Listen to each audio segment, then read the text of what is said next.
اعوذ باللہ من الشیطان الرجیم بسم اللہ الرحمن الرحیم. عزیزان گرامی قدر، سلام و رحمت. آج کا درس اس تقریب کے لیے مختص ہے جسے یوم پاکستان کہہ کر پکارا جاتا ہے. تغیرات زمانہ کی ستم ظریفی بھی عجیب حیرت افزا ہے کہ واقعہ وہی ہوتا ہے لیکن اس کے تاثرات یکسر بدل جاتے ہیں. کبھی اس تقریب کی آمد سے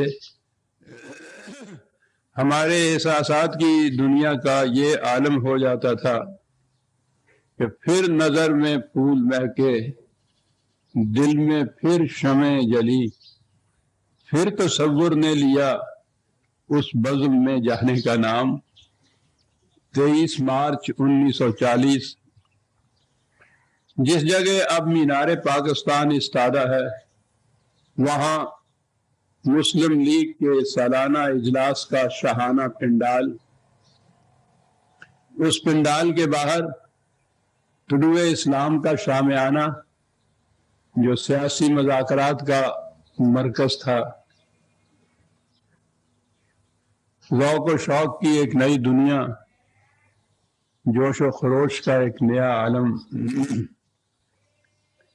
وہ دنیا، وہ عالم، وہ ذوق و شوق ایک ایک کر کے میری نگاہوں کے سامنے سینما کے پردہ کی طرح سے گزر رہا ہے. لیکن اب اس انداز سے کہ یاد اس کی آئی، غم تازہ ہوا. غم کسے کہتے ہیں اندازہ ہوا. قوموں کی تاریخ میں اس قسم کے واقعات کہیں صدیوں میں جا کر رونما ہوتے ہیں، لیکن شاید یہ اٹامک ایج کا نتیجہ ہے کہ ابھی کل تک ہم اس تقریب کو 1000 شادمانیوں کے ساتھ منایا کرتے تھے، لیکن آج آپ احباب شہر سے آئے ہیں. کہیں آپ کو کوئی ذوق و شوق کی دنیا، کوئی ولولہ، کوئی تنتنا، چہروں پہ کوئی مسرت، پیشانیوں پہ کسی قسم کی کوئی حیرت، کچھ بھی نظر آئیے آپ کو. افسردگی ہے، پژمردگی ہے، واقعہ وہی ہے، تاریخ وہی ہے، لیکن اس کے تاثرات میں یہ تغیر واقع ہو گیا کہ وہاں شہر سے گزرتے ہوئے شاید ایک ایک کے چہرے پہ لکھا ہوا آپ کو نظر آتا ہوگا کہ یہ لٹی لٹی سی بہار کیوں ہے، کہاں وہ جانے بہار ہے. یہ چمن سے کون چلا گیا کہ کلی کلی کو فشار ہے. لیکن عزیزان من، اس سوگواری بہار کے باوجود میں ان افسانوں کی یاد تازہ کراتا رہتا ہوں، اور شاید اس لیے بھی کہ اس شجر خزاں دیدہ پر شاید ہی کوئی اور پتے ایسے رہ گئے ہوں جنہوں نے اس جنت بہارا کو اپنی آنکھوں سے دیکھا ہو، جن کے دلوں میں اس کی یاد تازہ ہو. زندگی کے جتنے دن ہیں وہ چاہتا یہ ہوں کہ بہرحال جو کچھ میری آنکھوں نے دیکھا ہے آپ احباب کے سامنے پیش کرتا ہوا یہاں سے چلا جاؤں.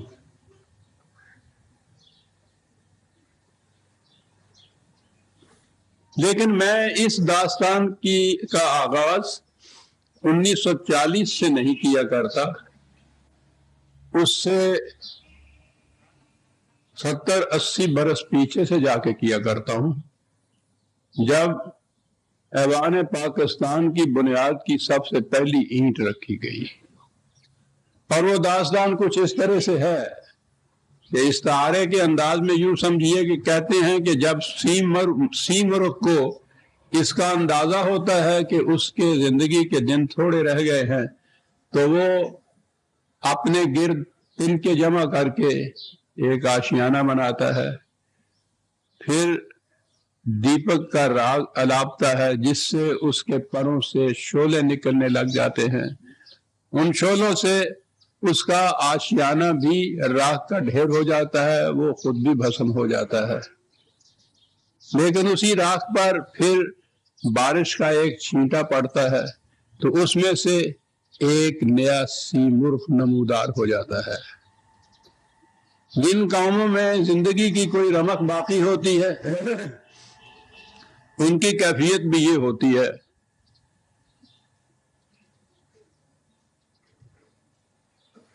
انقلاب زمانہ ان کو راکھ کا ڈھیر بنا دیتا ہے، لیکن وہی زندگی کی رمق جو ان کی خاک میں دبی ہوئی ہوتی ہے، کچھ وقت بعد یوں کہیے کہ تغیر حوادث کا ایک چھینٹا پڑنے سے اس میں سے ایک نیا سیمرغ نمودار ہوتا ہے جو اس قوم کے لیے حیات تازہ کا پیغام دیتا ہے۔ یہ ہے وہ موقع جہاں سے میں اس داستان کا آغاز کرتا ہوں، اور پاکستان کی داستان کا آغاز ہی یہیں سے ہوتا ہے جو میں عرض کر رہا ہوں۔ اقبال نے اسی کے لیے غالباً کہا ہے کہ ہو صداقت کے لیے جس دل میں مرنے کی تڑپ، پہلے اپنے پیکرے خاکی میں جاں پیدا کرے اور پھونک ڈالے یہ زمین و آسمان مستعار، اور خاکستر سے آپ اپنا جہاں پیدا کرے۔ جس نے یہ پہلی اینٹ رکھی تھی پاکستان کے ایوان کی، اس نے اپنی خاکستر سے، قوم کی خاکستر سے آپ اپنا جہان پیدا کیا تھا۔ 1857 کی جنگ آزادی، جسے انگریز کی استعمار پرستی نے تاریخ کو مسخ کر کے غدر کا نام دے دیا، اور ہم بھی ایک عرصے تک اسے غدر ہی کہہ کر پکارتے رہے۔ غدر نہیں، وہ تو جنگ آزادی تھی۔ اس جنگ آزادی میں جو مسلمان کو شکست ہوئی تو یہ قوم راکھ کا ڈھیر بن کر رہ گئی۔ اس سے اس کی سلطنت ہی نہیں چھنی، اس کی ملی ہستی ختم ہو گئی، اس کا قومی تشخص باقی نہ رہا۔ دولت، حشمت، عزت، آبرو، یہ تمام چیزیں ناتواں اور کمزور تنکوں کی طرح تھیں جس کو حوادث زمانہ ادھر سے ادھر اڑائے اڑائے پھرتا تھا۔ انگریز نے یہ تہیہ کر لیا تھا کہ مسلمان نے جو اس کے خلاف، جسے وہ غدر کہتا تھا یا بغاوت کہتی تھی، اس طرح سے اسے اس کی سزا دی جائے کہ اس کا قومی تشخص باقی نہ رہے۔ ہندو نے انگریز کے ساتھ مل کر یہ سازش کی تھی کہ وہ اپنی 1000 سالہ غلامی کا انتقام ان چند بچے کھچے نفوس سے لینا چاہتا تھا جو اس قوم کے باقی رہ گئے تھے۔ حالت اس زمانے میں کیا تھی؟ لال محمڈنز آف انڈیا کے مصنف نے، ابھی آگے چل کے میں بتاؤں گا کہ یہ مصنف بھی کون تھا، اس نے اس حالت کا نقشہ کچھ ان الفاظ میں کھینچا ہے کہ اس وقت کوئی آفت ایسی برپا نہیں ہوئی جس کے متعلق یہ نہ کہا گیا ہو کہ اسے مسلمانوں نے برپا کیا تھا، خواہ اسے رام دین اور ماتا دین ہی نے برپا کیوں نہ کیا ہو۔ کوئی بلا آسمانوں سے ایسی نہیں آئی جس نے سب سے پہلے مسلمانوں کا گھر نہ تاکا ہو۔ کوئی کانٹوں والا درخت اس زمانے میں نہیں ہوگا جس کی نسبت یہ نہ کہا گیا ہو کہ یہ مسلمانوں نے بویا ہے۔ کوئی آتشی بگولا نہیں اٹھا جس کے بارے میں یہ مشہور نہ کیا گیا ہو کہ اسے مسلمانوں نے اٹھایا ہے۔ یہ تھے عزیزان من وہ قیامت خیز اور مرگ آفریں حالات، یہ تھی قوم کی وہ خاکستر کا قوم کا ڈھیر، تو اس کے اندر سے خود حکومت برطانیہ کے دفتر کا ایک ادنا ملازم، میں اس بدلے جلیل کے لیے یہ ادنا کا لفظ اس کے لیے نہیں کہہ رہا، ملازمت کے اعتبار سے کہہ رہا ہوں، کمشنر کے دفتر کے اہل باد کی حیثیت یا صدر کے دفتر کی تھی۔ آپ اندازہ لگائیے کہ ملک کی کیفیت کیا تھی، انگریز کی دشمنی کا عالم کیا تھا۔ اسی کے دفتر کا ایک کلرک سمجھ لیجیے آج کی اصطلاح میں، وہ اٹھا، اس نے اپنی حرارت سے شعلے پیدا کیے اور ان شعلوں کو قوم کے عروق مردمہ میں اس طرح سے سمو دیا کہ وہ قوم خود ایک زندہ حرارت بن گئی۔ یہ سیمرغ، یہ حیات نو کا پیکر، اسے سر سید کہا جاتا ہے۔ عجیب بات ہے، سر سید کا نام سید احمد خان تھا، سر کا خطاب بعد میں دیا تھا انگریز نے اسے، لیکن وہ کچھ ایسے اس کے ساتھ چسپاں ہوا کہ وہ سید احمد خان کوئی نہیں کہتا اس کو، سر سید اس کا نام ہی ہو گیا۔ حقیقت میں جب ہم سر سید کہتے ہیں تو اصل میں وہ سر خطاب ہے اور سید احمد خان کی جگہ سید آ گیا ہے۔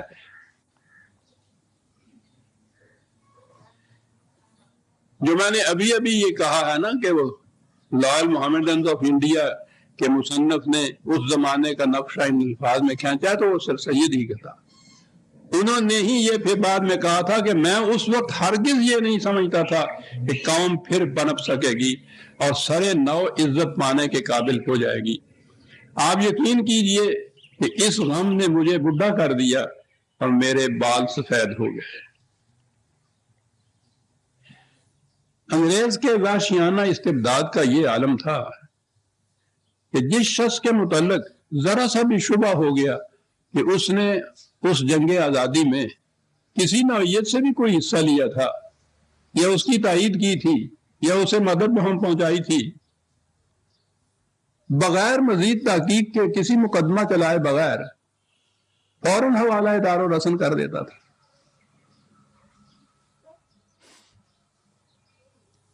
اس بے پناہ وحشیانہ مظالم کا نتیجہ تھا کہ قوم سہمی ہوئی، دبکی ہوئی بیٹھی تھی، ایک لفظ بھی انگریز کے خلاف کوئی نہیں اٹھا رہا تھا، اور وہ جسے تھوک کے بھاؤ سے کہتے ہیں اس قوم کے ابنائے قوم کو تحقیق یہ کرا جا رہا۔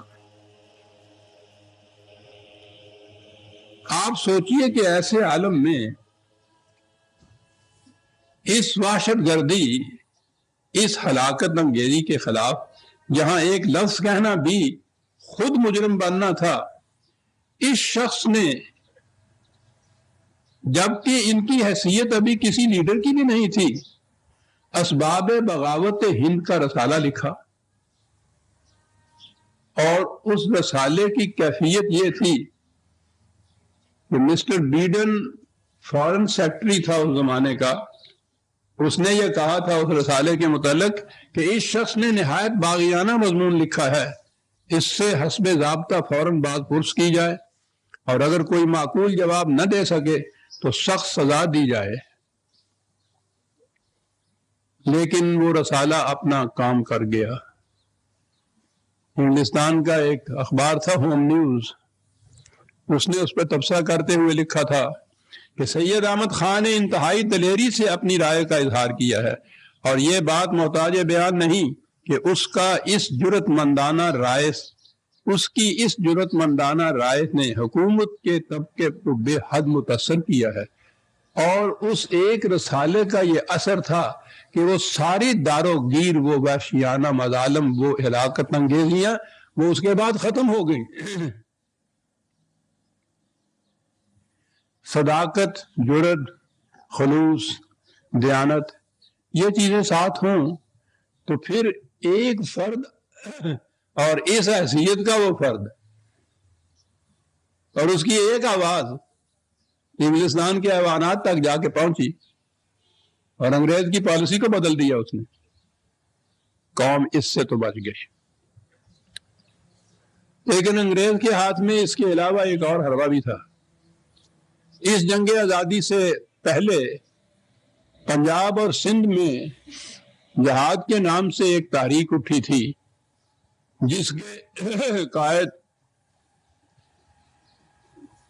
سید احمد بریلوی علیہ الرحمہ تھے۔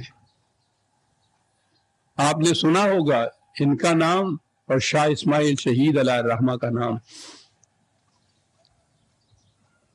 انہوں نے جہاد کی تحریک کرائی تھی اور اسے عام طور پر وہابی موومنٹ کہا جاتا تھا، کیونکہ یہ حضرات اہل حدیث تھے اور اہل حدیث کو وہابی کہا کرتے تھے.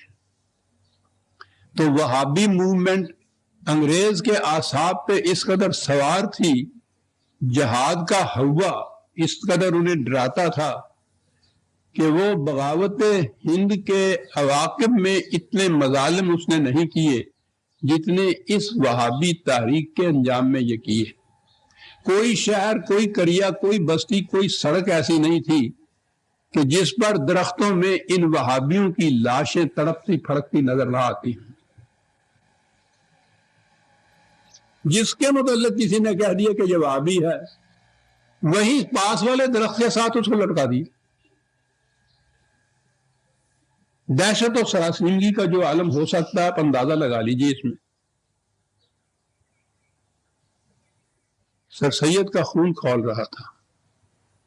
پھر سوچ لیجئے کہ کوئی جماعت نہیں، کوئی پارٹی نہیں، کوئی تحریک نہیں جس کا یہ قائد ہے، انفرادی حیثیت ہے، دفتر کا ملازم ہے، اور پوری انگریز کی قوم، انگریز کی حکومت یہاں سے وہاں تک وہ ایک موومنٹ کو چلا رہی ہے وہابیوں کے خلاف. اس کو بند کرنے کے لیے کیا کیا جائے؟ اس نے سوچا یہی کہ مثل خلیل اس آگ میں کودنا پڑے گا، اس کے سوا اس کا کوئی چارہ نہیں ہے. اتنی جرأت اور ہمت کی بات تھی. اس نے یہاں ہندوستان میں ہی انگریز کے ایوان میں نہیں، انگلستان تک میں یہ نعرہ پہنچا دیا کہ اگر وہابی ہونا باغی ہے، بغاوت کے مترادف ہے، تو سب سے بڑا وہابی میں خود ہوں. کتنی بڑی جرأت تھی یہ سب.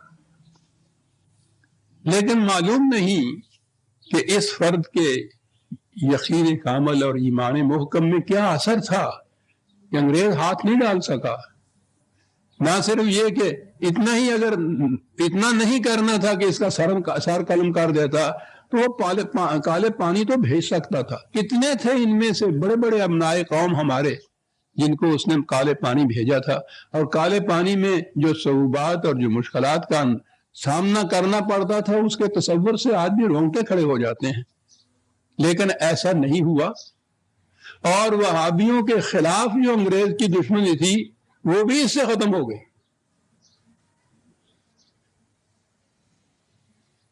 میں اس لیے بھی ان بھولے ہوئے افسانوں کی یاد تازہ کراتا ہوں کہ ہماری موجودہ نوجوان نسل کو یہ معلوم ہی نہیں ہے کہ جرأت ایمانی کا اثر کیا ہوا کرتا ہے. یہ تمام مظالم رک گئے اس ایک فرد کے اس نعرہ مستانہ سے. اب آگے بڑھیے. سر سید نے دیکھ لیا کہ یہ تو ساری نیگیٹو اپروچ ہے، منفیانہ تحقیق کا اثر ہے. اس سے یہ مظالم تو روک دیے ہیں میں نے، یہ قوم زندہ کس طرح سے رہ سکتی؟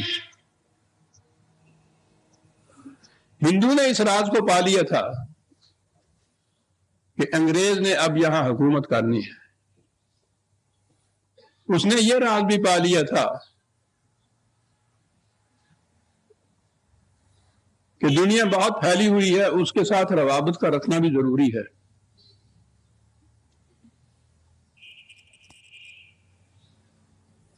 1857 کی بغاوت یا جنگ آزادی کے فوراً بعد کلکتہ، بمبئی اور مدراس میں جدید علوم کی یونیورسٹیاں قائم کر دی تھی انگریز نے، اور ہندوؤں نے ان کے اندر داخلہ لینا شروع کر دیا تھا.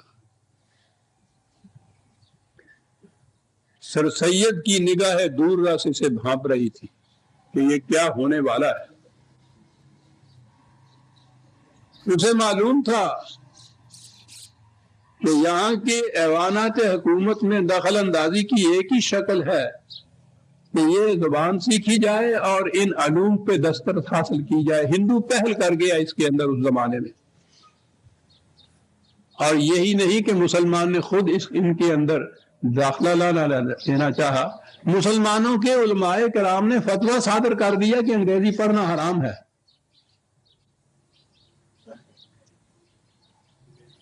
سوچئے، میں آگے چل کے عرض کروں گا کہ یہ کوئی انفرادی بات نہیں تھی، یہ ایک تاریخ تھی جس کا خمیازہ ہمیں آج بھی بھگتنا پڑ رہا ہے، آگے چل کے عرض کروں گا۔ لیکن وہاں آپ یہ دیکھیے کہ یونیورسٹیاں کھل رہی ہیں، ہندو دھڑا دھڑ اس میں داخل ہو رہا ہے، مسلمانوں کے علماء کرام فتویٰ دے رہے ہیں کہ انگریزی پڑھنا حرام ہے۔ ان حالات میں یہ شخص کیا کرے؟ یہ غازی پور میں تعینات تھے، کچہری میں کمشنر کے ہاں، وہی انہوں نے ایک نئے انداز، نئے طریق کا چھوٹا سا مدرسہ قائم کیا۔ مکاتب مساجد میں اور ان کے دارالعلوم وغیرہ تو خیر بات کی بات ہے، یہ تو تھے پہلے، نئے انداز کا ایک مدرسہ قائم کیا اور وہاں ایک سائنٹیفک سوسائٹی کی بنیاد رکھی۔ اس کا فریضہ یہ کام کیا کہ علوم جدیدہ کی جو کتابیں انگریزی میں ہوں ان کا ترجمہ کم از کم اردو میں کر دیا جائے۔ یہاں ایک چیز بطور لطیفہ کے سامنے آتی ہے، لاز آف نیچر یا نیچر کے مسخر کرنا، نیچر کے قوانین، یہ نیچر کا لفظ آپ تو یوں آج عام ہے، اس کا ترجمہ اردو میں فطرت کیا جاتا تھا، لیکن اس زمانے میں فطرت کا لفظ ان معنی میں استعمال نہیں ہوتا تھا، بات سمجھ میں نہیں آ سکتی تھی، تو سر سید نے اس کے لیے نیچر کا لفظ ہی رہنے دیا کہ بات سمجھائی جا سکتی تھی کہ اس سے مقصد کیا ہے، خارجی کائنات کے اندر جو قوتیں کار فرما ہیں ان کے لیے یہ لفظ تھا، یہ نیچر، تو وہ اپنے مقالات میں، اپنی تحریروں میں نیچر کا لفظ استعمال کرتے تھے۔ ہمارے مفتیان اعظام نے جو فتوے ان کے خلاف صادر کرنے تھے اس میں یہ بھی کہا کہ یہ شخص نیچری ہے، اور اس کے بعد نیچری ایک فرقے کا نام ہو گیا۔ آپ حیران ہوں گے اپنی اس تاریخ کو دیکھ کر، جہاں یہ فرقے تھے نا کہ یہ اہل حدیث، یہ بریلوی، یہ دیوبندی، یہ بعد میں جو بنے آن کے نیچری ہونے کے لیے کون سے ثبوت کی ضرورت تھی؟ جس نے ذرا کوئی عقل کی بات کی انہوں نے کہا نیچری ہے۔ سارے ملک کے اندر ایک فرقے کی حیثیت سے نیچری مشہور ہو، اور اس فرقے کا بانی سر سید، اس لیے کہ یہ نیچر کا لفظ استعمال کرتا ہے۔ کتنا سخت جان تھا یہ شخص۔ اس سوسائٹی کو جب یہ غازی پور سے تبدیل ہو کے علی گڑھ آ گئے تو وہاں انہوں نے وہ جو سائنٹیفک سوسائٹی تھی اس کو بھی آگے بڑھایا، اس مدرسے کو بھی اور محکم بنیادوں کے اوپر استوار کیا، لیکن اتنے سے کام نہیں چل سکتا تھا۔ اس نے دیکھا یہ کہ ہندوستان میں رہتے ہوئے یہ معلوم نہیں ہو سکتا کہ انگریز نے جو اتنی ترقی کی ہے کائناتی علوم کے اندر، اتنی بڑی سلطنت قائم کر رکھی ہے، 7 سمندر پار سے آ کے ہندوستان میں ایک نئی محکم بنیاد ڈال دی ہے اپنی سلطنت کی، اس کا راز کیا ہے؟ وہاں تعلیم کس طرح سے دی جاتی ہے؟ کس طرح سے اس قسم کے لوگ سائنسدان تیار کیے جاتے ہیں؟ کوئی ذریعہ اس کے پاس نہیں تھا۔ اس نے فیصلہ کیا کہ مجھے خود انگلستان جانا چاہیے۔ اس زمانے میں یورپ کا سفر کچھ آسان نہیں تھا، اور سب سے بڑی چیز تو اخراجات کی تھی۔ فنڈامنٹلزم تو نہیں آیا تھا نا اس زمانے میں کہ سیلاب کی طرح روپیہ آنا شروع ہو جائے۔ گھر کا سامان بیچا، کوٹھی کو رہن رکھا، قرض لیا دوستوں سے، تو بمشکل اتنے پیسے اکٹھے کیے کہ انگلستان گیا۔ 2 سال وہاں رہا، اپنی آنکھوں سے مطالعہ کیا کہ قومیں زندہ کس طرح سے ہوتی ہیں اور زندہ کس طرح سے رہتی ہیں۔ 2 سال کے بعد وہاں سے واپس آئے تو یہاں آ کے اسی طرز پہ پھر اس مدرسے کی بنیاد رکھی جو پہلے ایک چھوٹا سا اسکول تھا۔ یہ 24 مئی 1875 کی بات ہے، اور یہ ہے وہ تاریخ جسے میں پاکستان کے ایوان کی بنیاد کی پہلی اینٹ کا دن قرار دیا کرتا ہوں۔ اس دن یہ بنیادی اینٹ رکھی گئی تھی۔ ذرا آگے چل کے آپ دیکھیں گے جو میں کہہ رہا ہوں کس طرح وہ صحیح ہے۔ ہمارے سامنے ہماری اپنی تاریخ ہی نہیں۔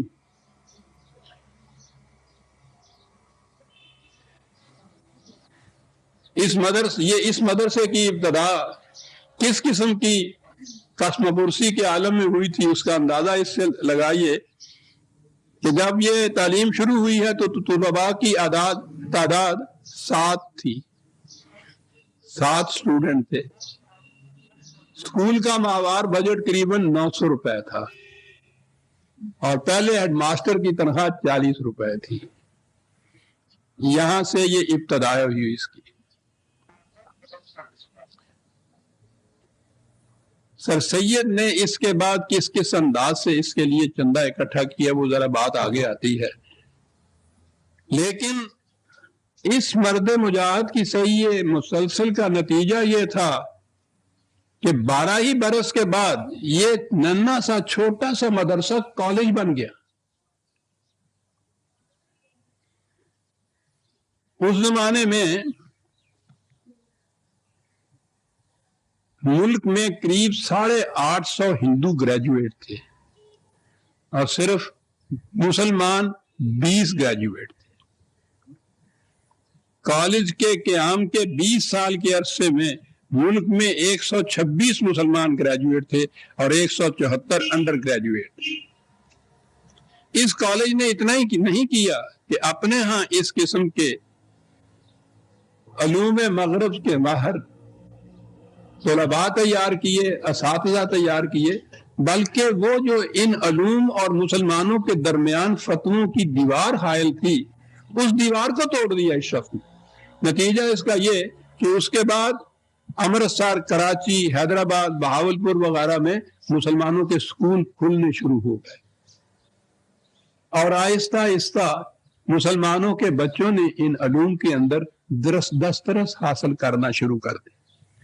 نتیجہ یہ کہ 1881 میں جہاں ملک میں صرف 43 مسلمان گریجویٹ تھے، 1893 میں ان کی تعداد 339 تک پہنچ گئی تھی۔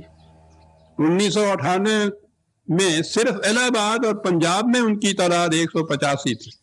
عام تعلیم کا یہ عالم تھا کہ بنگال میں 1881 میں کالجوں اور سکولوں میں 1,85,000 مسلمان تھے اور 1896 میں ان کی تعداد 4,90,000 تک پہنچ گئی تھی، صرف ایک بنگال کے اندر۔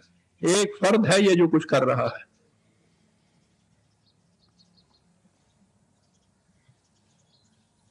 میں محسوس کر رہا ہوں کہ اس قسم کے اعداد و شمار میں کوئی خاص دلچسپی نہیں ہوتی، اور جو میں نے یہ پیش کی ہیں اعداد ان سے کچھ آپ کے دل میں نئی کوئی حرارت پیدا نہیں ہوگی، کیونکہ اب تو ہمارے ہاں ایک شہر میں نہیں، کسی شہر کے کسی ایک کالج کے اندر اس سے 10 گنا تعداد ہے اسٹوڈنٹس کی، لیکن میں تو بنیاد کی اینٹ کی بات کر رہا ہوں۔ یہاں سے وہ بات شروع کی اس شخص نے، یہ کچھ کر رہا تھا اور علماء کرام اس کے پیچھے کفر کے فتوے لیے پھر رہے تھے۔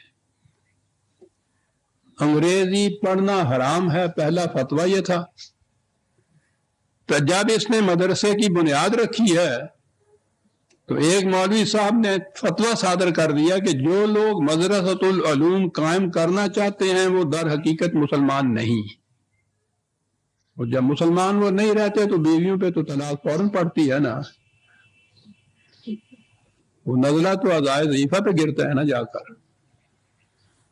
یہاں سے وہاں تک ایک جہاد شروع ہو گیا سر سید کے خلاف، اس مدرسے کے خلاف، اس کی اس تاریخ کے خلاف کہ مسلمانوں کو جدید تعلیم حاصل کرنی چاہیے۔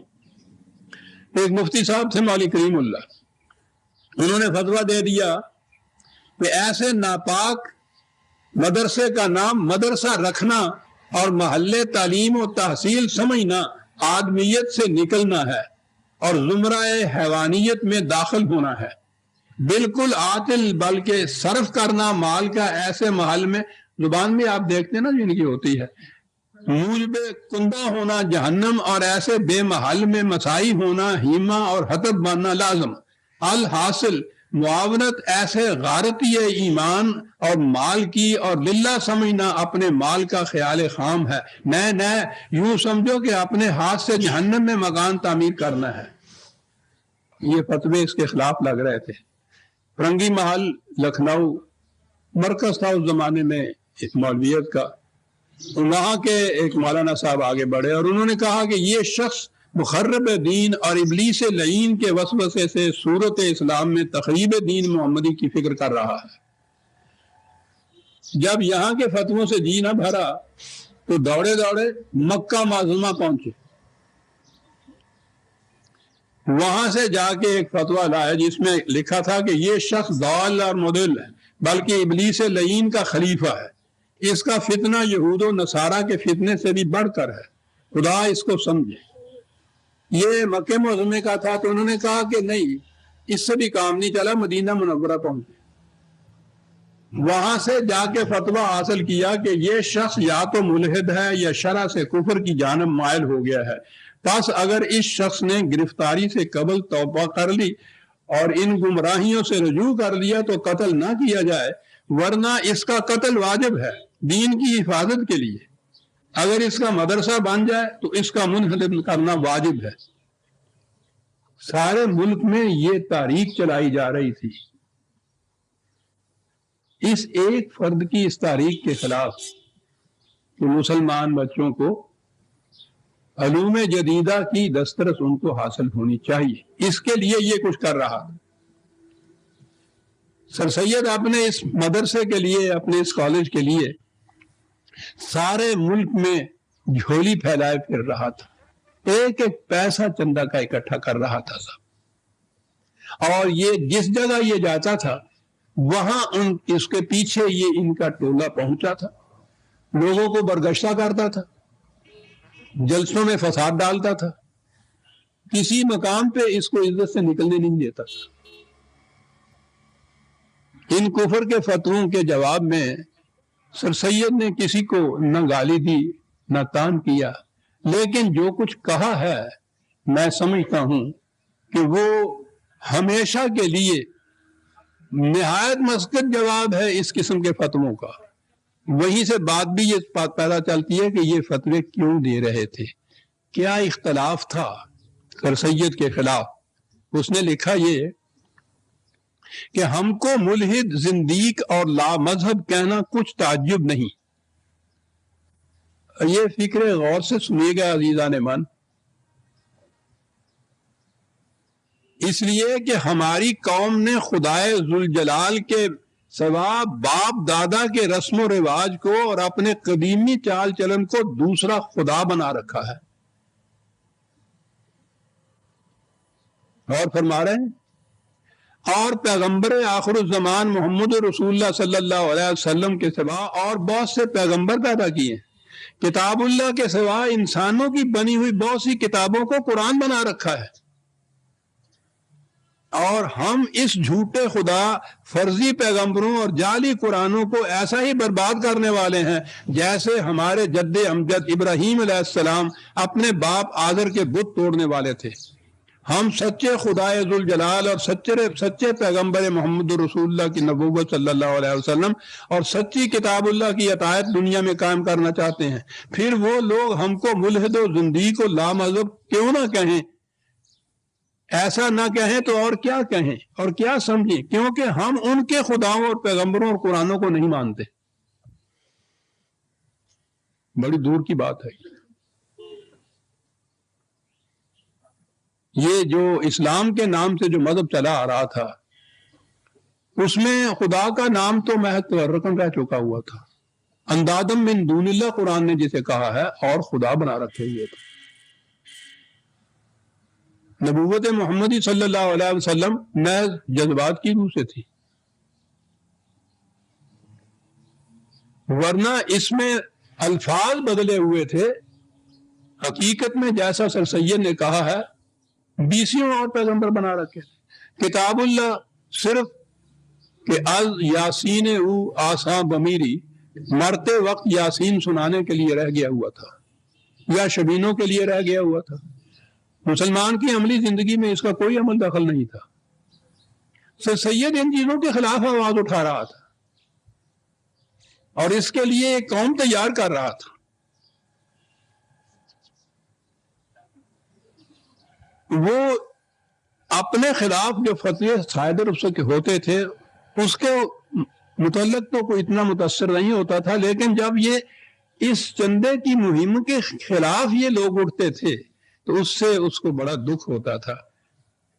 اتنا دکھ ہوتا تھا اس کے متعلق اپنے ایک دوست کو ایک خط میں لکھتے ہیں کہ افسوس خدا ہاتھ نہیں آتا، جناب رسول اللہ صلی اللہ علیہ وسلم موجود نہیں، ورنہ میں ان میں سے ایک ایک کا ہاتھ پکڑ کر ان کے سامنے لے جاتا اور کہتا کہ اے خدا، اے جناب رسول خدا صلی اللہ علیہ وسلم، محاکمہ کرو تم مجھ میں اور ان میں، اور بتاؤ کہ تمہارا دوست دار کون ہے، میں گناہگار یا یہ دیندار، اور انشاءاللہ اگر خدا سچ ہے اور قیامت درست ہے تو یہ مارکا ضرور ہو کر رہے گا۔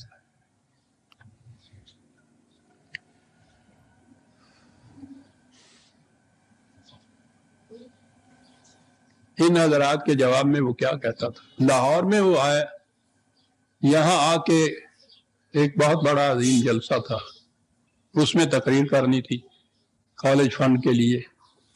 ان لوگوں نے یہاں بھی پیچھا نہ چھوڑا، لیکن وہ جو لاہور کی تقریر ہے وہ ایسی ہے کہ بار بار ہمیں اسے دہرانا چاہیے کہ کیا کس قدر دل دوزی کے ساتھ، کس قدر سینہ سوزی کے ساتھ یہ شخص اپنے مہم میں چلا جا رہا تھا اکیلا۔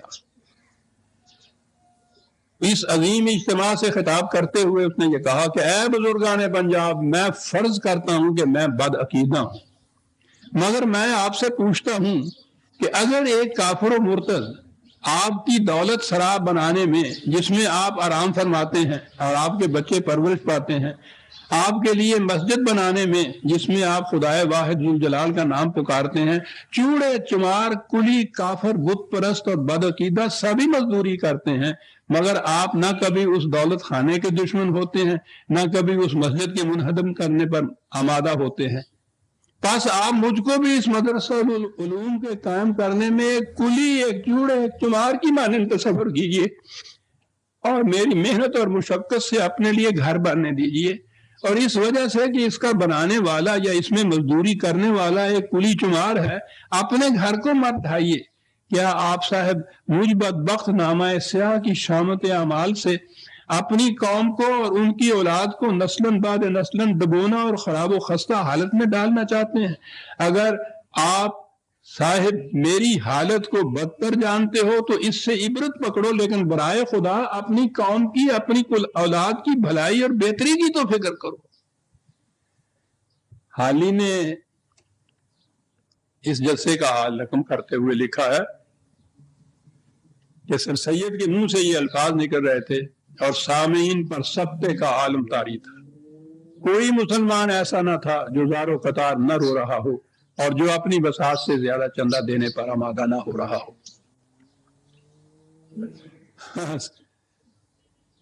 بات واقعی اس میں ایک اور تماشے کی آ گئی، اتنی ہی بات نہیں تھی۔ ایک اجتماع سے خطاب کرتے ہوئے، ہاں غریب طلباء کو وظیفے دینے کے لیے فنڈ نہیں تھا، اس کے لیے کوئی اور طریقہ نظر نہیں آیا چندہ جمع کرنے کے لیے، تو سر سید نے ایک سٹیج کا ڈرامہ شو، تماشا جسے کہا گیا تھا، وہ رچا دیا۔ دوستوں نے کہا کہ دنیا ہنسے گی، کیا کر رہے ہو تم اس میں؟ اس نے کہا کہ اگر میں دنیا کے ہنسنے پر جاتا تو یہ کالج کی ایک اینٹ بھی نہ ہوتی۔ کام وہی کر سکتا ہے کہ اگر اس کو ایمان ہو، اس کا یقین ہو کہ یہ کام جو ہے وہ نیک ہے، تو پھر وہ نہ دنیا کی ہنسی کی پرواہ کرے اور نہ کسی کی مخالفت کے سامنے سے پر انداز ہو۔ مجھے یہ کرنے دیجیے۔ سٹیج شو کیا، سٹیج پہ خود آئے خود ایک تقریر کی، بڑی برجستہ تقریر تھی، کسی من چلے نے کہہ دیا کہ اگر آپ خود غزل گا کے سنائیں تو ہم چندہ دیں گے، اور آپ حیران ہوں گے کہ 70-80 برس کا بوڑھا سر سید بھاری بھرکم بین الاقوامی شہرت کا مالک سٹیج پہ کھڑا ہوا، کان پہ ہاتھ رکھے ہوئے غزل گا رہا ہے، کہتا اللہ آپ تو چندہ دو مجھے۔ کس کے لیے لے رہا تھا یہ؟ قبل از وقت پینشن لے لی، جب مرا ہے تو اس کے وقت سے 5 روپے نکلے اور اس کی تجہیز و تکفین کا انتظام دوستوں نے کیا۔ سر آپ کو معلوم ہو کہ بنیاد کی اینٹیں رکھنے والے معمار کس قسم کے ہوتے؟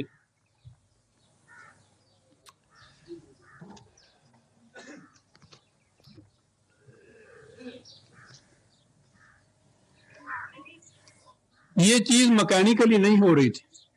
کہا جا سکتا ہے کہ چندے مانگنے کا کام تو ویسے بھی کیا جاتا ہے، دل کی کیا کیفیت تھی؟ نواب محسن الملک ان کے دست راست تھے۔ وہ بیان کرتے ہیں کہ علی گڑھ میں اس کمیٹی کا جلسہ تھا، اس میں مجھے بھی شرکت کے لیے بلایا اور کہا، انہوں نے لکھا کہ سر سید نے رات کو اپنے ہی کمرے میں میرا پلنگ بھی بچھوا دیا۔ کہا کہ 11 بجے تک مسلمانوں کی تعلیم کے متعلق باتیں ہوتی رہیں، اس کے بعد میری آنکھ لگ گئی، 2 بجے کے قریب میری آنکھ کھل گئی تو میں نے سر سید کو اپنے پلنگ پر نہ پایا۔ میں انہیں دیکھنے کے لیے کمرے سے باہر نکلا، دیکھتا کیا ہوں کہ برآمدے میں ٹہل رہے ہیں اور زاروں قطار روتے جا رہے ہیں۔ آدھی رات میں نے گھبرا کر پوچھا کہ کیا خدا نخواستہ کہیں سے کوئی افسوسناک خبر آئی ہے؟ یہ سن کر اور زیادہ رونے لگے اور کہا کہ اس سے زیادہ اور کیا مصیبت ہو سکتی ہے کہ مسلمان بگڑ گئے اور بگڑتے جا رہے ہیں اور کوئی صورت ان کی بھلائی کی نظر نہیں آتی۔ میری ساری رات اس ادھیڑ پدھیڑ بن میں گزر گئی ہے کہ دیکھیے کل جلسے کا انجام کیا ہوتا ہے اور کسی کے کان پر جوں بھی ریکھتی ہے یا نہیں۔ نواب محسن الملک میں کہتے ہیں کہ سر سید کی یہ حالت دیکھ کر جو کیفیت میرے دل پر گزری اس کو بیان نہیں کر سکتا، اور جو عظمت و شخص کی اس دن سے میرے دل میں بیٹھی ہوئی ہے اس کو میں ہی جانتا ہوں، اور کون جان سکتا ہے۔ اور میں اس کو دوہرا اس لیے رہا ہوں عزیزان من کہ ہم نے بالخصوص ہماری نئی اصل نے جس قسم کے لیڈر دیکھے ہیں، میں ان کے متعلق کچھ نہیں کہنا چاہتا، شخصی کی بات ہوگی۔ اکبر الہ آبادی نے کہا تھا کہ قوم کے غم میں ڈنر کھاتے ہیں حکام کے ساتھ، رنج لیڈر کو بہت ہے مگر آرام کے ساتھ۔ اور اب تو 5 سٹار ہوٹل میں امریکہ اور انگلستان میں جا کے ڈنر کھاتے ہیں۔ جو کچھ کام کر گئے ہیں وہ یہ لوگ تھے۔ ابھی میں آگے چل کے بتاؤں گا جو دوسرا نقطہ سامنے آئے گا، یہ ان کا تصدق تھا، ان کے ایمان کا، ان کے خلوص کا، ان کے ایثار کا تصدق تھا کہ اتنی بڑی مملکت ہے پاکستان کے آپ مالک بنے ہوئے ہیں۔ یہ لوگ تھے جنہوں نے پاکستان کو بنایا ہے۔ ساری عمر گالیاں کھائیں، فیٹس اتنے بڑے بڑے آتے تھے، جان کا خطرہ پڑا ہوا ہے، دن رات پھر رہے ہیں، راتوں کو اٹھ کے رو رہے ہیں، یہ کیفیت ہو رہی ہے۔ پاس سے گرا سے جو چند پیسے مل رہے ہیں پینشن میں اس سے گزارا کر رہے ہیں، ساری عمر کا ماسل وہ 5 روپے جو اس میں سے نکل رہے ہیں، اور دھن یہ ہے کہ کسی طرح سے یہ قوم زندہ رہے اور بچ جائے۔ یہ انفرادی کوششیں مولانا حضرات کی جب کچھ کارگر نہ ہوئی تو انہوں نے ایک عملی قدم اٹھایا، علی گڑھ کالج کے بالمقابل اس کے خلاف علی الرغم دارالعلوم دیوبند میں قائم کر دی۔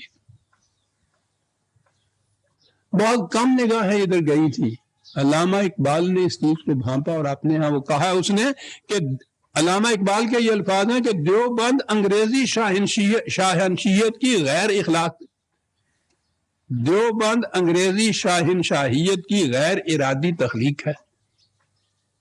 اور انہوں نے کہا تھا کہ دیوبند بھی ایک تحریک تھی اور علی گڑھ کی ایک تحریک تھی، اور یہ اس کے خلاف تحریک اٹھی ہوئی تھی۔ میں ابھی عرض کروں گا کہ یہ تحریک کیا تھی، آگے چل کے بات سامنے آتی ہے۔ ہم لوگ سطحی نظر سے دیکھتے ہیں ان واقعات کو۔ میں نے عرض کیا ہے نا کہ یہ تاریخ ہونی چاہیے ہمارے سامنے۔ کہ اس پاکستان کی مسلمانوں کی جداگانہ الگ مملکت کی تحریک یا اس کے تصور یا اس کے خیال کی مخالفت کہاں سے شروع ہوئی تھی؟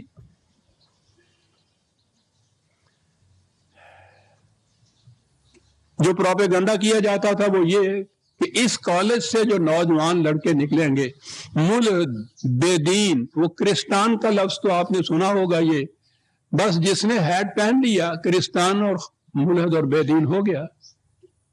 یہ پروپیگنڈا تھا کہ اس قسم کے طالب علم نکلیں گے اس کالج سے. اور وہ کس قسم کے طالب علم نکالنا چاہتا تھا سر سید؟ اس نے طلباء کو مخاطب کر کے یہ کہا تھا کہ یاد رکھو سب سے سچا کلمہ لا الہ الا اللہ محمد الرسول اللہ ہے. اس پر یقین رکھنے کی بدولت ہماری قوم ہے. اگر تم نے سب کچھ کیا اور اس پر یقین نہ کیا تو تم ہماری قوم نہ رہے. پھر اگر تم آسمان کے ستارے بھی ہو گئے تو کیا؟ مجھے امید ہے کہ تم علم اور اسلام دونوں کے نمونے ہوگے اور جبھی ہماری قوم کو حقیقی عزت نصیب ہوگی.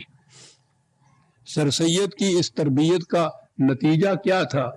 کس قسم کے طالب علم اس کالج سے نکل رہے تھے؟ ایک واقعہ اس کا سن لیجیے. غالباً 1898 کا یہ ذکر ہے کہ علی گڑھ کی کرکٹ ٹیم بڑی مشہور تھی اور دوسرے مقابل میں سول سروس والوں کی بھی ایک ٹیم تھی، یہ آئی سی ایس اس زمانے میں جن کو کہا کرتے تھے. ان کا ایک میچ نینی تال میں قرار پایا اور وہ ہو رہا تھا.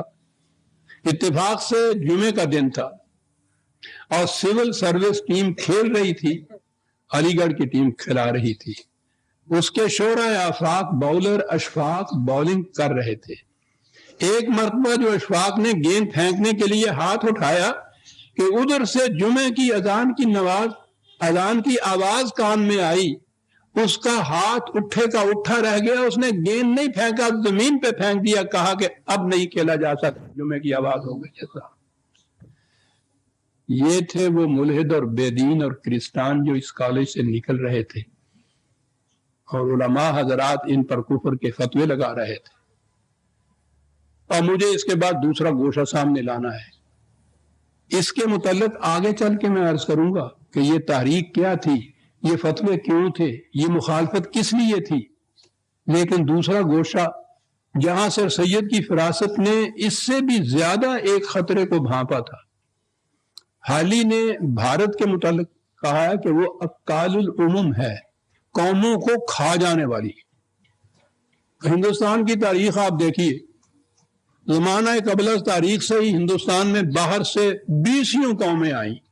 انہوں نے یہاں آ کے حکومت بھی کی، اپنی سلطنتیں بھی قائم کی، لیکن ان میں سے کسی کا نام تک وہاں موجود نہیں ہے. وہ سب کے سب اس سمندر میں آ کے نظر سمندر ہو گئے. تمام ہندو ہیں وہاں، ان قوموں کا نام و نشان تک باقی نہیں ہے. وہ سب اپنے اندر اس کو جذب کر گئے، ہندو ہی وہاں ہیں.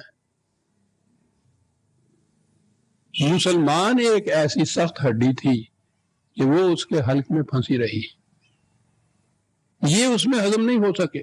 انہوں نے اپنا جداگانہ تشخص رکھا اور یہ چیز ہندو کے سینے پہ سانپ بن کر لوٹ رہی تھی کہ انہیں ہم جذب نہیں کر سکے. ان کی کوششیں ہو رہی تھی کہ مسلمانوں کو بھی اپنے ساتھ ملا کر ایک قوم بنا لی جائے. یہ اہم نقطہ ہے عزیزان من، پاکستان تو اسی بنیاد پہ بنا تھا. ان کی یہ کوشش تھی. اس کوشش کو دیکھ کر غیر محسوس طور پر کہ ہندو کس طرف جا رہا ہے، سر سید نے خود اپنے کمشنر سے یہ بات کہی تھی کہ مجھے یقین ہو گیا ہے. اور یہ 1867 کا واقعہ ہے. اس زمانے میں سر سید نے یہ کہہ دیا کہ مجھے یقین ہو گیا ہے کہ یہ قومیں اب کسی کام میں بھی دل سے شریک نہیں ہو سکے گی. ابھی تو کچھ نہیں ہوا، جو وقت گزرتا جائے گا یہ مخالفت اور اناد ان ہندوؤں کے سبب سے ابھرے گا جو تعلیم یافتہ کہلاتے ہیں. جو زندہ رہے گا وہ دیکھے گا کہ یہ دو مل کر ایک قوم نہیں بن سکتے. اور فرمایا آپ نے اسے کہتے ہیں فراست، اسے کہتے ہیں بصیرت. وہ فراست جس کے متعلق حضور نبی اکرم صلی اللہ علیہ وسلم نے فرمایا ہوا ہے کہ مومن کی فراست سے ڈرو، وہ خدا کے نور سے دیکھا کرتا ہے. کتنی دور تک جانے والی نگاہ تھی. کمشنر کے دفتر کا ایک کلرک 1867 میں ان حالات میں وہ ان سے کہہ رہا ہے کہ یہ ایک قوم نہیں بن سکتی، یہ دو مستقل قومیں ہیں اور ان کے اندر اناج بڑھتا چلا جائے گا، جو زندہ رہے گا دیکھے گا. کچھ وقت کے بعد 1885 میں انگریزوں کی ایک سازش کے مطابق یہاں انڈین نیشنل کانگریس کی پہلی اینٹ رکھی گئی.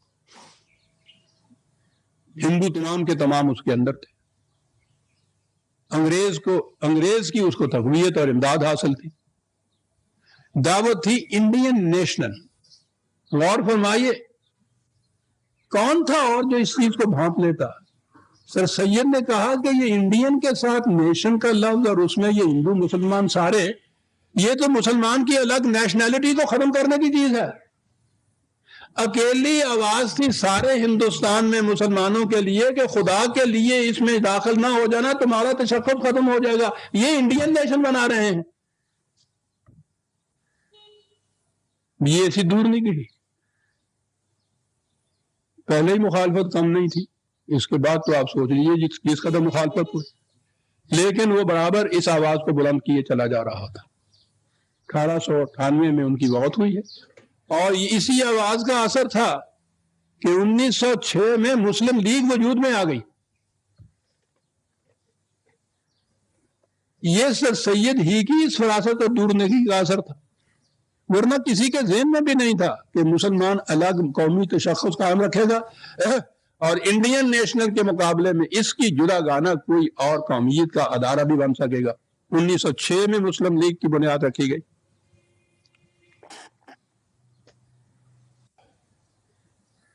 اور دوسری طرف حمیت ملاحظہ فرماؤ ناموس سے پیغمبر صلی اللہ علیہ وسلم پر ایثار کا. سر ولیم میور گورنر تھا یو پی کا، جس میں یہ علی گڑھ اور سر سید جہاں کے رہنے والے تھے. آج نہیں ہم تصور کر سکتے کہ اس زمانے کا انگریز کا گورنر جو تھا وہ کیا ہوتا تھا. وہ تو اکبر الہ آبادی نے کہا تھا کہ یہاں زندہ رہنا ہے تو یعنی ہر گورے کو لیفٹیننٹ گورنر سمجھو. یہ کیفیت. سر ولیم میور نے ایک کتاب لکھی نبی اکرم صلی اللہ علیہ وسلم کے خلاف اعتراضات کیے سیرت کی کتاب لکھ کر. تمام ہندوستان کے علماء کرام بیٹھے ہوئے تھے اور اس کو دیکھ رہے تھے. کسی میں جرت نہیں تھی. یہ شخص انگلستان جب گیا ہے تو اس 2 سال کے عرصے میں وہاں کی لائبریریوں میں بیٹھ کر اس نے ولیم میور کی اس کتاب کا جواب لکھا اور اس کے اعتراضات جو نبی اکرم صلی اللہ علیہ وسلم کی سیرت مقدسہ کے خلاف کیے تھے اس کے پرخچے اڑا دیے. کتاب لکھ لی. عشایت کے لیے پیسے نہیں.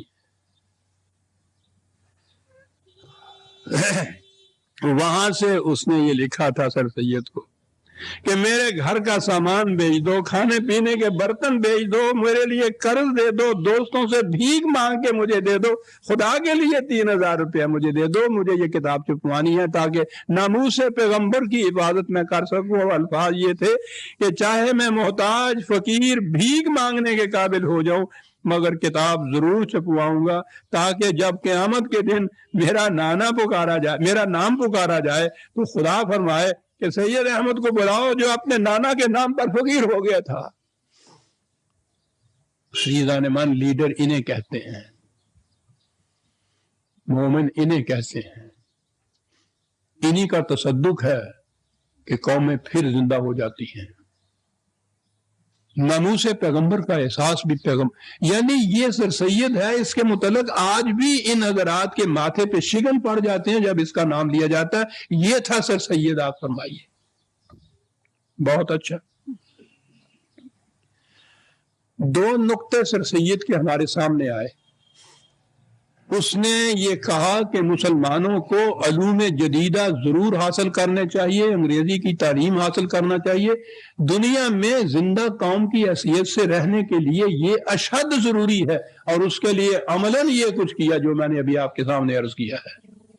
اور وہاں سے داغ بیل پڑ گئی، پھر جگہ جگہ کالج قائم ہو گئے، یہ سب کچھ ہو گیا. اس کی اہمیت کی طرف آئیے. دوسرا نقطہ تو بعد میں آؤں گا نا کہ اس نے قومی تشخص کو کتنا ضروری سمجھا مسلمان کے، کہ ہندو اور مسلمان مل کر ایک قوم نہ کہیں بن جانا، ختم ہو جاؤ گے، یاد رکھو اپنا تشخص الگ رکھو.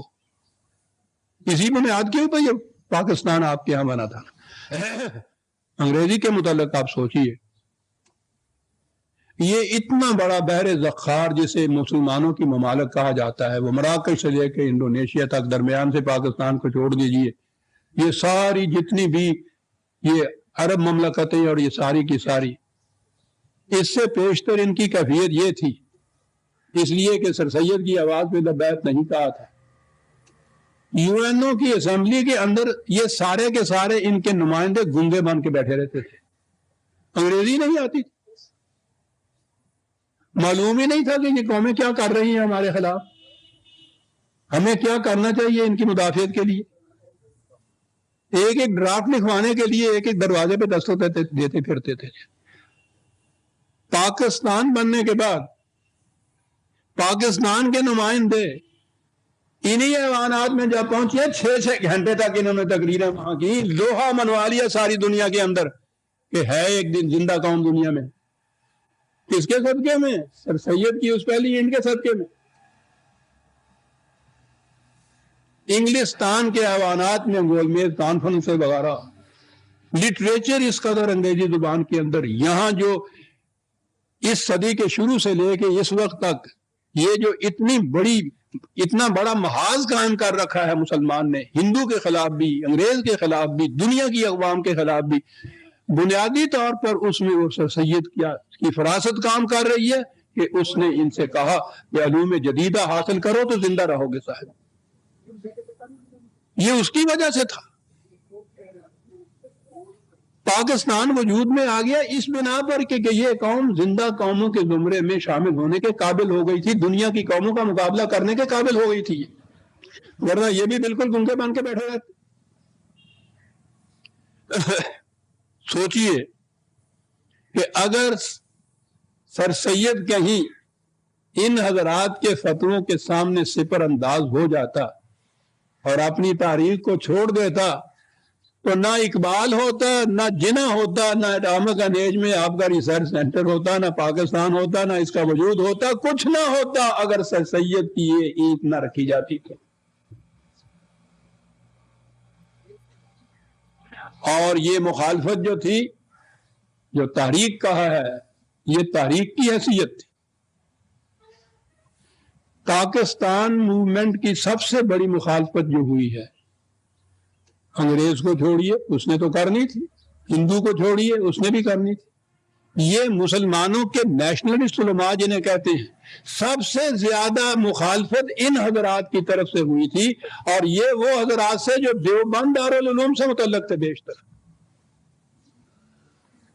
تھوڑے سی مستثنیات کے سوا کہ مولانا شبیر احمد عثمانی اور یہ حضرات تھے جنہوں نے لی کر بنیاس الکل، ورنہ یہ اب بھی جتنے اور حضرات یہاں بھی آئے یا وہاں بھی جنہوں نے اس کی مخالفت کی، یہی حضرات تھے جنہوں نے اس زمانے میں سر سید کے خلاف کفر کے فتوے دیے تھے. جب یہ تحریک پاکستان کی شروع ہوئی ہے، مولانا حسین احمد مدنی علیہ الرحمہ ان کے پیش امام تھے اس مخالفت کرنے والے علماء کے. انہوں نے فتویٰ دیا تھا قائد اعظم کے خلاف کہ یہ کافر اعظم ہے. انہوں نے فتویٰ دیا تھا کہ جو لوگ مسلمانوں کو کانگریس کے میدان سیاست میں اترنے سے روک رہے ہیں اور متحدہ قومیت کی بھیانک صورت ظاہر کر کے نفرت دلا رہے ہیں، بلا شک و شبہ برطانیہ کی ایسی عظیم الشان خدمات سر انجام دے رہے ہیں جو اس کی افواج اور اسلحہ سے بھی انجام نہیں پا سکیں. یہ کل کی بھی بات ہے جب تحریک پاکستان کی ابتدا ہوئی ہے، وہی مخالفت جو سر سید کے اس بیان سے ہوئی تھی، اسی کا سلسلہ آگے چلا آ رہا ہے. اس زمانے میں بھی انہی حضرات نے یہ سب کچھ کیا تھا. وہاں اگر شکست کھا جاتا جیسا میں نے ابھی عرض کیا سر سید، تو یہاں کوئی نام لینے والا نہ ہوتا مسلمان قوم کا. اور جب یہ تحریک پاکستان شروع ہوئی ہے تو جس طرح سے یلغار کر کے انہوں نے اس کی مخالفت کی تھی، وہ بھی عزیزان من اب بیچ میں آ جاتا ہے، مجھ سے ہی پوچھو، اور یہ گناہ گار تو اس زمانے میں اس تاریخ کے اندر تھا۔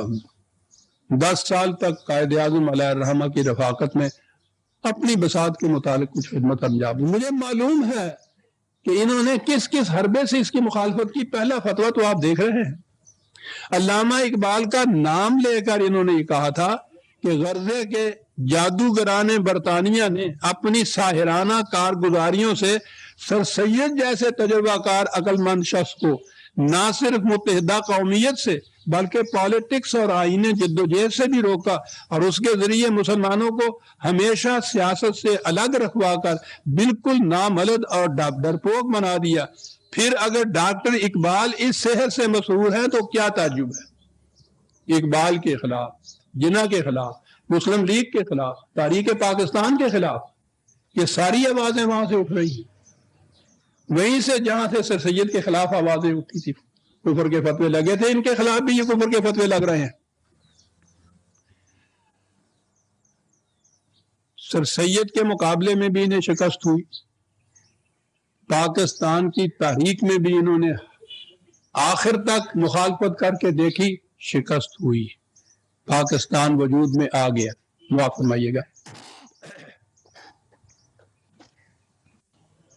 جی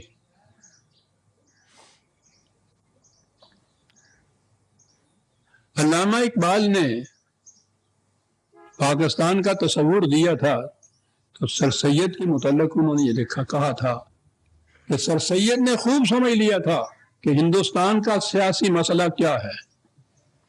سر سید کو علماء نے کیا کچھ نہیں کہا، کافر، ملحد، کرسٹان، لیکن سر سید کا کتنا بڑا احسان ہے کہ انہوں نے خطرے کو بھانپ لیا جو بحیثیت ایک قوم مسلمانوں کو درپیش تھا۔ انہوں نے مسلمانوں کی جداگانہ قومیت پر زور دیا۔ وہ جب تعلیم پر زور دیتے، تہذیب و تمدن میں آگے بڑھنے کی تاکید کرتے، جب بھی ان کا کہنا یہی تھا کہ ہم اپنا جداگانہ ملی وجود بہرحال قائم رکھیں گے۔ پھر انہوں نے کہا کہ یہی وجہ ہے کہ علی گڑھ کی بدولت ایک عام بیداری پیدا ہوئی اور قوم کے قوائے علم و عمل حرکت میں آئے۔ یہ گویا ہماری نشأت ثانیہ ہی کی ایک تاریخ تھی اور اس کے بالمقابل دیوبند کی تاریخ تھی۔ علی گڑھ کی تاریخ مسلمانوں کو تاریکی سے روشنی میں لانے کی تاریخ تھی، اور یہ تاریخ جسے میں دیوبند کی تاریخ جسے انہوں نے کہا ہے، یہ مسلمانوں کو پھر سے روشنی سے تاریکی میں دھکیلنے کی تاریخ تھی۔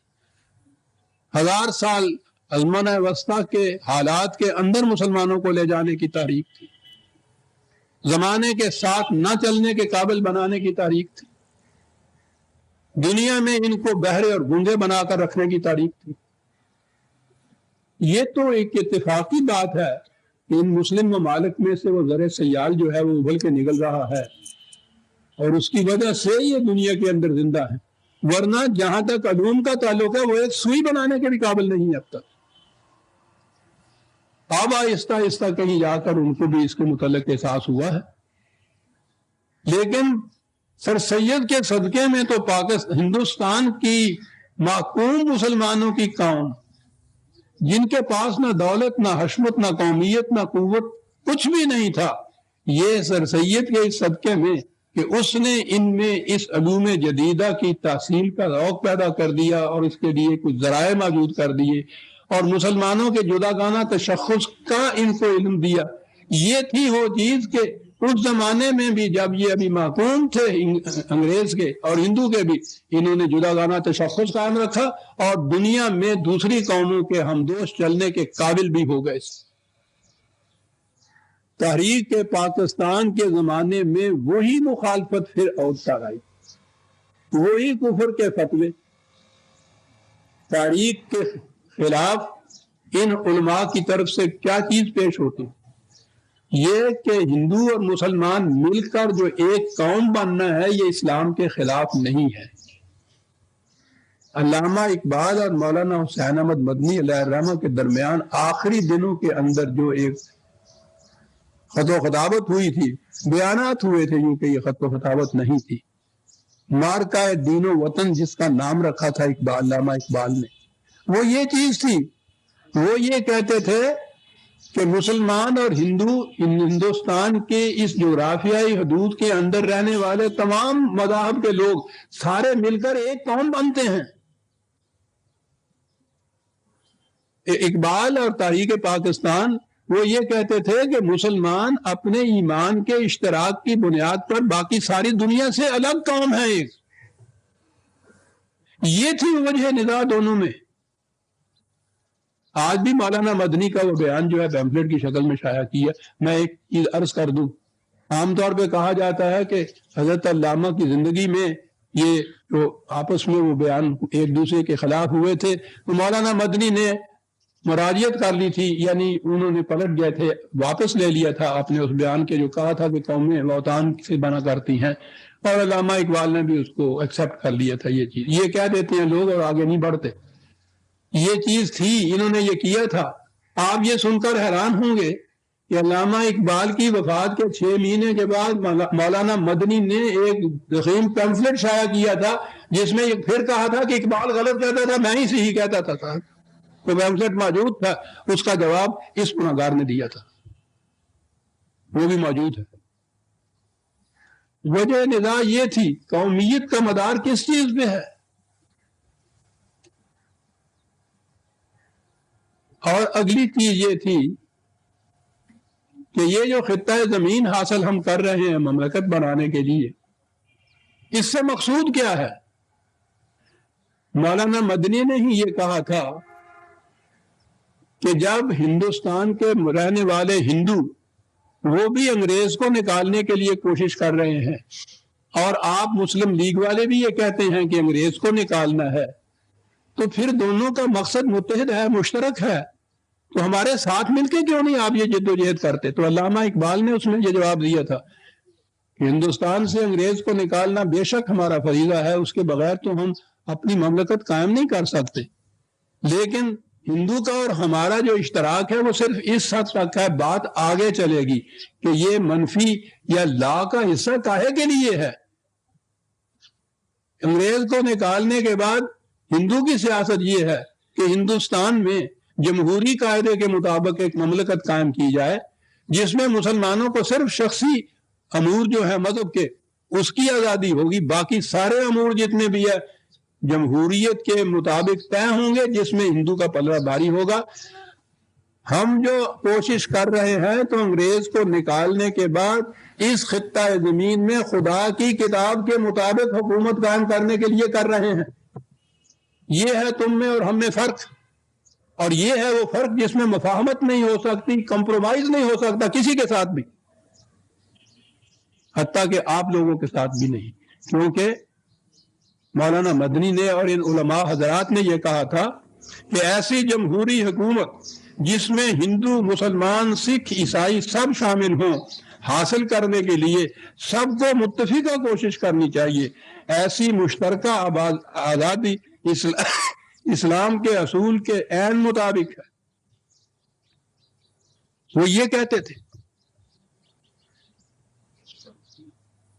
یہ اس کے خلاف کہتے تھے کہ اسلام ایسی جمہوریت جو ہے، علامہ اقبال نے کہا تھا اس جمہوریت کی خاطر تکلیفیں اٹھانا، پولیس کی لاٹھیاں برداشت کرنا، جیل میں جانا، یہ تو ایک طرف، میں تو ایک انگلی کے زخم کو بھی برداشت نہیں کر سکتا کہ یہ کفر ہے، یہ باطل ہے، یہ شرک ہے. ایک باطل کو مٹا کے دوسرے باطل کو اس کی جگہ اکٹھا کر دینا، یہ کہاں کی عقل مندی ہے؟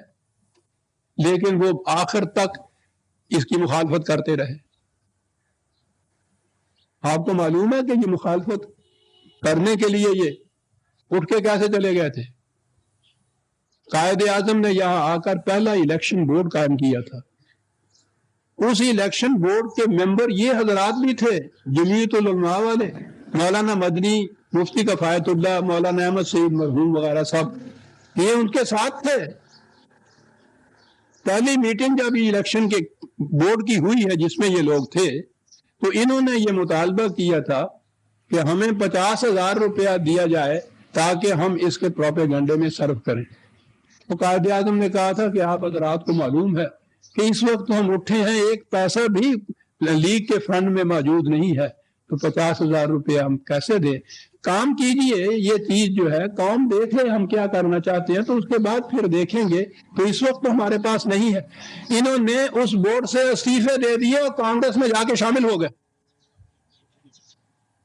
اور آخر تک پھر مخالفت کرتے چلے آئے، اور وہ مخالفت عزیزان من تشکیل پاکستان پہ ختم نہیں ہو گئی۔ یہ وہی حضرات تھے جو وہاں سے ہجوم کر کے پاکستان میں وہ آ گئے، اور اس 35 سال میں کتنے سال ہو گئے؟ 1947 سے 36 سال قریباً، ایک دن بھی انہوں نے چین سے نہیں کسی کو سونے دیا۔ کوشش یہ ہے کہ مسلمان پھر سے 1000 سال پہلے کا جو تاریکی کا دور ملوکیت کا ان کا تھا اس دور کے اندر چلا جائے۔ پوری کوشش یہ ہو رہی ہے قانون سازی کے سلسلے کے اندر، جس کو یہ فقہ کے قانون کہتے ہیں، وہ اپنے زمانے میں ان فقہاء علیہ رحمہ نے بنائے تھے اپنے زمانے کے تقاضوں کے مطابق۔ وہ دور ملوکیت تھا ہمارا، عباسیوں کا زمانہ تھا، شاہنشاہیت کا زمانہ تھا، اس زمانے میں انہوں نے کچھ قوانین بنائے اس دور سے متعلق۔ آج وہ پاکستان میں ان قوانین کو نافذ کرا رہے ہیں یہی حضرات۔ وہ اس قابل ہی نہیں ہے کہ زمانے کا ساتھ دے سکیں۔ خود صدر مملکت بار بار یہ کہہ چکے ہیں کہ ناممکن العمل ہیں، وہ قوانین بن رہے ہیں، اسی زبان میں وہ بن رہے ہیں۔ اب بھی ان کی یہ انتہائی کوشش ہے کہ پاکستان کے مدارس اسکولوں کے اندر یہ ذریعہ تعلیم جو ہے وہ انگریزی نہ رہے، اردو ذریعہ تعلیم ہو جائے۔ یہ ساری کوششیں کاہے کے لیے ہیں؟ یہ کوئی نظری بات نہیں ہے عزیزان من، یہ وہی چیز ہے جو سر سید کے زمانے میں چلی آئی۔ میں نے عرض کیا تھا کہ میں بعد میں گزارش کروں گا کہ وہاں شکست کھائی ہے، پاکستان موومنٹ میں بھی شکست کھائی، تو یہاں آنے کے بعد اب یہ کامیاب ہو گئے اس کے اندر۔ قوانین سازی ٹھیک ہے، ہم چاہتے ہیں کہ اسلام کے قانون ہوں، قرآن کے قانون ہوں، لیکن یہ وہ قوانین جو 1000 سال پہلے کے اس دور کے اندر وہ بنے ہوئے تھے ان کو آج یہاں نافذ کر رہے ہیں۔ انگریزی کے خلاف اب بھی لٹ لیے پھر رہے ہیں، محض اس لیے کہ ان کے ہاں کے جتنے بھی علماء بن کر نکلتے ہیں انگریزی سے بیوارہ ہوتے ہیں، ان کی جو دھڑاہٹ چھن جاتی ہے اگر یہ بات انگریزی دانوں کے ہاتھ میں آ جائے۔ اب تو یہ ہے انگریز کے زمانے کا ہی صحیح، قانون بھی انگریزی میں ہے، ججز بھی وہاں، ججز کی جگہ قاضی کورٹس، یعنی وہ جج کیوں نہ نام اس کا رکھا جائے، وہ انگریزی کا نام ہے۔ اس طرح سے وہ کہتے ہیں کہ یہ اسلامی انصاف بن جائے گا ان کو اگر قاضی کہا جائے تو۔ بات وہی ہے یہ کہ مسلمان کو پھر سے دھکیل دیا جائے اسی ازمنہ مظلمہ میں، ڈارک ایجز جن کو کہتے ہیں۔ عزیزان مان، میری زندگی کا بھی کیا بھروسہ، 80-81 برس کا ہو چلا ہوں۔ سر سید نے بھی یہ کہا تھا کہ جو زندہ رہے گا دیکھ لے گا۔ اگر یہاں یہ کوششیں کامیاب ہوئی کہ قوانین یہی قائم رہے، انگریزی کو دیش نکالا دے دیا گیا آپ کے ہاں کے طلباء کے مدرسوں سے، درسگاہوں سے، یہ سارا کچھ عرصے کے بعد آپ دیکھیے گا کہ آپ کی پوری قوم اسی ازمہ مظلمہ ڈارک ایجز کے اندر پھر سے پہنچ جائے گی جہاں سے نکالا تھا اس پوری تاریخ نے آپ کو۔ دنیا میں نہ آپ کسی کی بات سمجھ سکیں گے نہ آپ کی کوئی بات سمجھ سکے گا۔ اور یہ ٹیکنالوجی، جیسے آج باقی قومیں تو یہ کہہ رہی ہیں نا کہ پاکستان سے ڈر لگتا ہے کہ یہ 7 ایٹم بم بنا لے گا، اور ہم کہتے ہیں کہ ہم ہمارا بم اگر بنے گا بھی تو تمہارے خطرے کے لیے نہیں ہوگا۔ یہ بات تو یوں کہی جا رہی ہے۔ اگر آپ کے ہاں سوچیے، اگر یہ انگریزی تعلیم آپ کے ہاں نہ ہوتی، آپ کے ہاں کے یہ سائنٹسٹ ان علوم جدیدہ کو حاصل کیے ہوئے نہ ہوتے، تو یہ کسی قسم کی ٹیکنالوجی آپ کے ہاں آ بھی سکتی تھی؟ آج بھی عرب ممالک کے اندر کوئی ایک پیدا نہیں ہو رہا۔ یہ صرف اس کا صدقہ ہے۔ عزیزان من، یہ نہیں کہ مجھے انگریزی سے کوئی خاص محبت ہے، وہ اتفاق ہے کہ دنیا میں اس وقت علوم جو ہیں عام طور پر یا تو خود ان لوگوں کے تحصیل کردہ ہے یا باقی دنیا کے علوم کو انگریزی زبان میں انہوں نے ترجمہ کر لیا۔ یہ تو ہماری خوش قسمتی ہے کہ اتنا بڑا علوم کا خزینہ آپ کو بنا بنایا مل رہا ہے۔ آپ اپنے آپ کو خود دروازے بند کر رہے ہیں اپنے سامنے ان علوم کے آگے سے۔ ایک زبان آپ کے ہاں اگر یہ نہ رہی تو یاد رکھیے یہ سارے علوم جو ہے ان سے آپ معروم ہو جائیں گے صاحب. اور آپ کے اپنے ہاں تو کوئی کسی قسم کی تحقیق و ایجاد ہوئی نہیں ہے، تو کہاں ہوں گے آپ کھڑے؟ وہیں جہاں باقی مسلمانوں کے ممالک ہیں. یہ قوانین جو ناممکن العمل جن کو قرار دیا جا رہا ہے، وہ قوانین جو قرآن کے بھی خلاف ہیں، زمانے کے تقاضوں کا ساتھ نہیں دے رہے، دنیا ان کو دیکھ کے بھی ہنس رہی ہے. یہ زبان، یہ علوم جدیدہ جن کی وجہ سے آپ دنیا میں سرفرازی سے چلنے کے قابل ہو رہے ہیں، ان سے اگر آپ محروم ہو گئے تو اس کے بعد آپ دیکھ لیجئے کہ آپ کا مقام پھر کیا ہوگا. اور وہ مقام ہوگا کہ جہاں یہ حضرات پھر بہت مسرت کے شادیانی بجائیں گے کہ ہم کو شکست دے کے دیکھ لی تھی سر سید نے بھی، جناح اور اقبال نے بھی، لیکن بلاخر آپ دیکھیے کہ کس مقام پہ فتح ہوئی. یہ ہے وہ مقام میرے عزیزان. 23 مارچ 1940 کے یادگار جو میں نے عرض کیا تھا کہ اب یہ کیفیت ہے ہماری کہ یاد اس کی آئی غم تازہ ہوا. غم کسے کہتے ہیں اندازہ ہوا. تو آپ سوچ سکتے ہیں کہ میں نے یہ کیوں کہا تھا، میرے قلب کی کیفیت کیا ہے. اور ہر اس شخص کے قلب کی کیفیت یہ ہونی چاہیے جو یہ جانتا ہے کہ اس قوم کے ساتھ کیا ہونے والا ہے. تو عزیزان من، قوم کے دانشوروں سے میری التماس یہ ہے تو اسے غور کریں. وہ سر سید کو صرف اس دور کا ایک لیڈر نہ سمجھیں، اس کے نکات پہ غور کریں کہ کتنی اہم باتیں تھیں جو 2 باتیں وہ کہہ گیا. تاریخ پاکستان پہ یہ نہ کہیں کہ ایک خطہ زمین صرف حاصل کرنا تھا. ہم نے حاصل کرنا تھا خدا کی کتاب کی حکمرانی کے لیے ایک خطہ زمین، اور دنیا کی قوموں کی صف میں کھڑے ہونے کے قابل ہونے کے لیے ایک خطہ زمین، بلکہ اس کی امامت. اقبال نے تو یہ کہا ہے کہ مومن نے بالائے ہر بالا ترے، غیرت او برنا تابد ہم سرے. مومن تو ہر بالا تر سے بھی بالا تر ہونے کے لیے انتم الاعلون قرآن نے کہا ہے، سب سے بلند. مومن کی غیرت تو کسی کے ساتھ ہم دوست چلنے کو بھی گوارا نہیں کر سکتی. لیکن اگر آپ علوم جدیدہ، علوم فطرت، وہ جس سے نیچے کہا گیا تھا، ان علوم سے بے بہرہ رہے اس دور میں، جب اس دور میں حکومت قوت ساری ان علوم کی بنا پہ ہو رہی ہے، ان سے اگر آپ بے بہرہ ہو گئے تو عزیزان ایمان آپ کہیں کے نہیں رہیں گے. عربی حاصل کیجئے. آپ کے ہاں کے یہ جتنا اس قدر مفید لٹریچر ہے اس کو حاصل کی، لیکن یہ جو اتنا بڑا خزانہ دنیا کے علوم کا، جن کی بنا پہ آپ دنیا کی قوموں کے ساتھ چلنے کے قابل ہوں گے، اپنے آپ کو اس سے محروم نہ کیجیے. یہ بہت بڑی سازش تھی ہندو کی، انگریز کی اور علماء کی، جو آج کارگر آپ کے ہاں اور بارآور آپ کے ہاں ہو رہی ہے. اللہ کرے کہ ایسا نہ ہو. خدا کرے کہ یہ 23 مارچ سن 40 کی تقریب کو اس کے بعد ہم پھر انہی آرزوؤں، تمناؤں، مسرتوں، نشاط انگیزیوں کے ساتھ میں نہ منائیں جن کی ساتھ اس کو ہم نے حاصل کیا تھا. یہ وہ دن 23 مارچ سن 40 کا میں نے عرض کیا ہے عزیزان من. میں چونکہ اس میں شامل تھا، شریک تھا، میں تو اس ٹرین میں ساتھ آیا تھا قائد اعظم کے، میں تو اس کمرے میں اس وقت ساتھ تھا جب وہ یہاں سے ٹیلی فون جا رہے تھے کہ نام لیگ کا اجلاس قائم کرنا، بڑی مخالفت ہوگی، بڑی مایوسی ہوگی. وہ سر شاہ نواز تھے جو صدر تھے استقبالیہ کمیٹی کے، سر سکندر تھے یہاں جو مخالفت کر رہے تھے، قائد اعظم وہاں کھڑا تھا. مجھے سعادت حاصل تھی کہ میں بھی اتفاق سے وہاں پہنچا تھا. ایک لفظ پہ وہ کہہ رہے تھے کہ کتنی مخالفت ہو، نواز ایک شخص بھی اگر اس پنڈال میں نہ آئے، جناب پھر بھی یہ جلسہ کرے گا، یہ ہو کے رہے گا. اور اس کے بعد انہوں نے ٹیلی فون کر کے رکھ دی اور چلے گئے اپنے پروگرام کے مطابق وہاں. اور وہاں جا کے سر سید ایک فرد، پھر یہ ایک فرد، اس ایک فرد کی آواز پہ لاہور میں جو حالت تھی، یہ 19 مارچ کے ہنگامے میں جو کچھ کیا تھا انہوں نے خاکساروں کے سلسلے میں، دہشت چھائی ہوئی تھی سارے لاہور پہ، سناٹا چھایا ہوا تھا، بالکل ویران ہوا تھا. یہ ترفی لگے ہوئے جیسے کہتے ہیں، بارشلہ لگے ہوئے، ان حالات میں جناح یہاں پہنچا تھا. اور 2 ہی دن کے بعد جب یہ جلسہ ہوا ہے، تاریخ میں اس کی مثال نہیں ملتی اس جلسے کی عزیزان مان. اس دور میں بھی 1 لاکھ سے زیادہ افراد موجود تھے وہاں، اور یہ ریزولوشن پاس کیا تھا. یہ پہلی اینٹ جو رکھی گئی تھی اس کا صدقہ تھا. پہلا ننھا سا بیج جو بویا گیا تھا سر سید نے، اس سے یہ شجر تناور ہوا. اس کی بھی اتنی مخالفت ہوئی.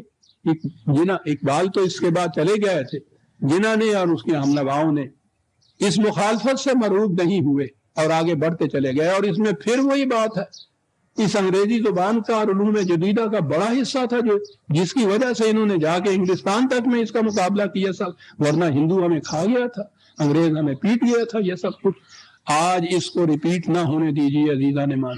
میں نے جیسا عرض کیا ہے میری زندگی کا کیا بھروسہ ہے صاحب، لیکن میں یہ ایک چیز وارننگ کی کہہ رہا ہوں، اس اپنے ذاتی تجربے کی بنا کے اوپر بھی جو زمانے سے اس وقت تک حاصل ہے مجھے، اس تاریخ کے مطالعے کی بنا کے بھی، اس اہمیت کے پیش نظر بھی جو جسے سر سید کی آنکھوں نے دیکھا، جسے اقبال کے قلب دردمند نے محسوس کیا، اور جسے پھر قائد اعظم کے دست و بازو نے متشکل کر کے دکھایا. اللہ تعالیٰ اس خطہ زمین کو تعابت قائم رکھے کہ اس میں امکان تو ہے نا اس بات کا کہ پھر وہی خواب ایک تعبیر حسنہ بن جائے گا جس کے لیے یہ حاصل کیا تھا، جس کے لیے سر سید نے آدھی آئے تھے، جس کے لیے اقبال نے نفس کے دمے کے باوجود یہ کچھ کر کے اور اس میں جان دے دی تھی، اور جس میں قائد اعظم نے تو سچ مچ اپنے خون جگر کے قطرات شامل کر کے اس کو حاصل کیا تھا. عزیزان من، بڑی قربانیوں کے بعد یہ مملکت حاصل ہوئی ہے. اس طرح سے یہ اس کو اپنے ہاتھوں سے نہ گنوائیے، مفت نہ جانے دیجیے. اللہ تعالی ہمیں اس کی توفیق عطا فرمائے. آپ کا شکریہ کہ آپ نے بڑی سکوت سے میری عرضوں کو سنا. ربنا تقبل منا انک انت السمیع العلیم. شکریہ.